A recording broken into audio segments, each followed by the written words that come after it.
Kamakailan ay naipost sa YouTube channel ng Yulol ang teaser ng special session ng podcast na Your Honor na in aid of co-parenting. It's complicated para sa unang anibersaryo nito.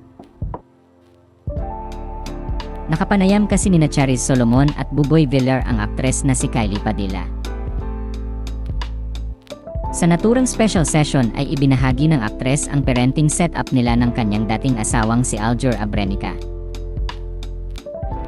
Ayon sa kanya, co-parenting pa rin ang setup nila ng aktor kahit hiwalay na silang dalawa, pero 80% of the time ay nasa kanya ang mga anak nilang sina Alas at Axel, at 20% of the time ay na kay Aljur naman ang mga bata.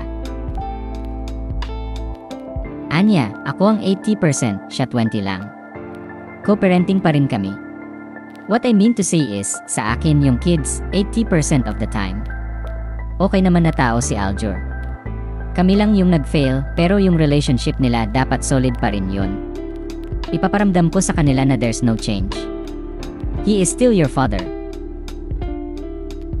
Ibinahagi rin ng aktres na diretsahan siyang tinanong ng anak niyang si Alas kung bakit sila naghiwalay ni Aljur. Anya, may one time kasi, nagtatanong si Alas, bakit kayo naghiwalay? Does Papa not love you? Ganoon yung tanong niya sa akin, ang liit-liit. Matatanda ang ikinasal sina Aljur at Kylie noong 2018, ngunit naghiwalay ang dalawa noong 2021. Natanong naman si Kylie tungkol sa relationship ng mga anak niya sa bagong partner ni Aljur na si AJ Raval. Matatandaan kasing inamin ni AJ kamakailan na may 3 siyang anak kay Aljur na sina Alkina, Aljur Jr. at Abraham. Bukod pa rito, ibinunyag din ni AJ na may 2 siyang anak sa kanyang dating karelasyon. Inilahad ni Kylie ang paghanga niya kay AJ na ipinapakita rin ang pagmamahal nito sa mga anak niya.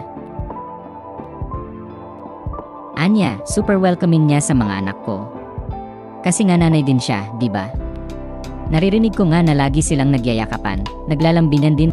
Gusto ko, yun kasi the more love that my kids can get from people who love them authentically, go. Samantala, mapapanood sa simula ng teaser na may pabirong binanggit si Kylie na ikinagulat ng mga tao sa studio. Oh, Your Talaga ni Honor, may gusto Kylie? lang po ako sabihin at ilinaw. Ano yan? Hindi po talaga ako ang unang nag-cheat.